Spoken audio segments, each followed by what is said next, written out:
बनायो, तिम्रो सम्झनामा रुने पनि बनायो, हाँसी खुसी जिन्दगी पनि उजाट बनाइदियो।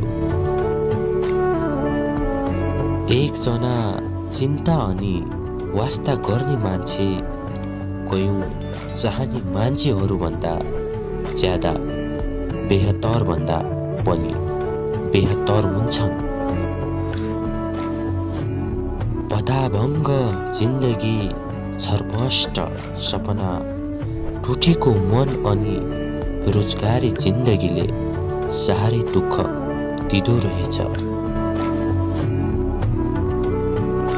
गन्तव्यको ढुङ्गो छैन, तर सफरले कति हो कति खुसी दिए।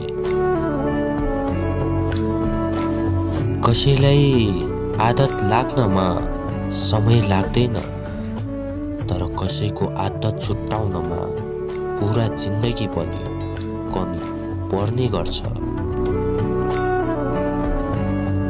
हे जिन्दगी, धेरै छ तसँग गुनासोहरू, बेलैमा सम्हालिन सिक, नभए तलाई पनि छोडिदिनेछु कुनै एक दिन।